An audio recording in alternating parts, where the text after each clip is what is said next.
Okay, so at this point I've exported my course to a external file. And if you're not someone who uses Garmin Training Center or Sport Tracks or whatever, you can actually you can just get them right off of your Garmin. If you've got a if you have like a Garmin 705 or an 800 or something, you can just go right to that drive and you go to go into the Garmin folder, and then you go to history, and then you can kind of see all of those little TCX files right there. You could get to them that way. But I exported it as a GPX file, and the tool we're going to use to edit this, because I want to just get it down to just that section, is I'm going to use a tool called Route Converter. And this is a free tool. You can download it on the web, and even though it's free, I sent the guy a few bucks because this is just head and shoulders above the other tools I've used. You can just sort of scroll in and out with your mouse wheel. You can add points. You can kind of delete a bunch, and so it's really nice, and I'd like to see him continue work on it. So what we're going to do is we're going to go to Open, and so there's my history file that I exported. Now I'm using GPX format, but if you export it as TCX, then you'd come down here to Training Center Database. That's where you're going to find the TCX file format. Otherwise, you can just use GPS Exchange format, and that's how it'll find your GPX files. And then also, if you're, yeah, I think I mentioned that if you're, you can just go get them right from your Garmin history, so you don't have to like kind of go save them to some format like you did in Training Center.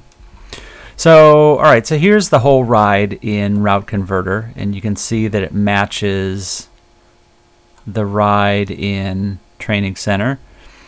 And the actual hill climb that I want to isolate, that Strava segment, is right in here. So what I'm going to do is I can click on any of these points, any of these position points here, and it shows me where that was on the ride with these little map pins. So I'm going to select a bunch of these. And it also sort of shades that area on the elevation profile, so I can kind of see there's that hill. So I'm going to go ahead and delete those. I'm also going to go to the end of the ride, and I'm going to get rid of a bunch of these points after the hill climb. Okay. And then we'll zoom in on a little bit of it here. So at this point, I'm going to go back to Strava, and I've switched it from, normally Strava will show it to you in this sort of like street map view, and if you switch it to satellite view, we can get a better idea of where this segment starts and ends. You can see it starts just after this Mandarin Lane here. So I'm going to come over here, and here's that Mandarin Lane. Now you can actually click on the map here, and it'll show you that position number here. So if I click here and go up and down, you can see like as it moves these pins around, and you can see that the Strava segment begins just after Mandarin Lane, and so that looks like where I'm going to start my little run here. So all of the points before that I'm going to delete. All right, so now there's no blue line before that. That's where the course starts. And you can see there's my hill, and so the top of it is somewhere around there. You can also click on the elevation profile, and you can see that when I rode this, I actually like rode to the top and turned around. So I can see that I got to the top right about at position 980. And that also matches up well with what Strava says. Strava says that it stopped at, or that the segment stopped at Villa Chula Robles. And that's also where I reached the top. So I'm going to delete all the points past position 980. So I'm going to delete those. And now I have a course segment, which is my performance, my best performance on that hill, which starts and ends at the same spot as the Strava segment. So now all I have to do is export that. And so I will say save as Garmin files, and all of these I name them, best. And so in this case, this is my best performance on the 227 hill. So in fact, you know what I'm going to do? I'm going to, because people ride this thing from both sides of the hill, so I'm going to save as best 227 southbound.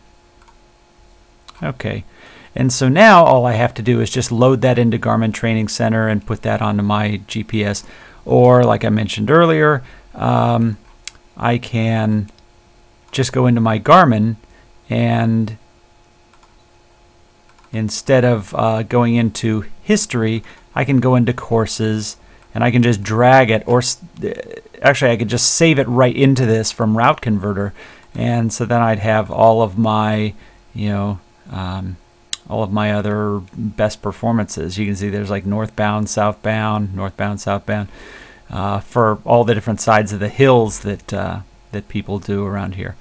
Now, if you have a Garmin 310, or one of these ones that kind of transmits everything wirelessly via Ant Plus, then it stores your GPS stuff in these files that are called fit files.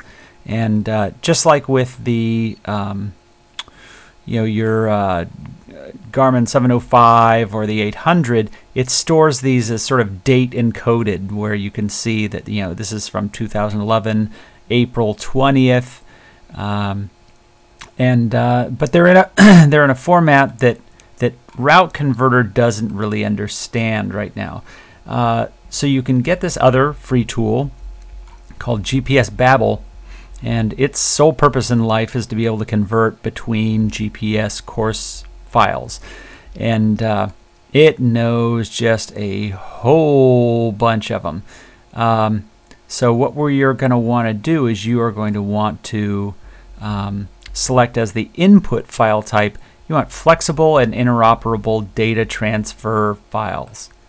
And then you'd be able to select the files that you want to convert, and down here you'd want to select either GPX XML, which is those GPX files, or you can come up here to somewhere around here. There's Garmin Training Center, the TCX files. So that's how you would get them converted to a format that Route Converter can understand. So now all we have to do is just load it into Training Center or onto our GPS, and then we'll be able to use it.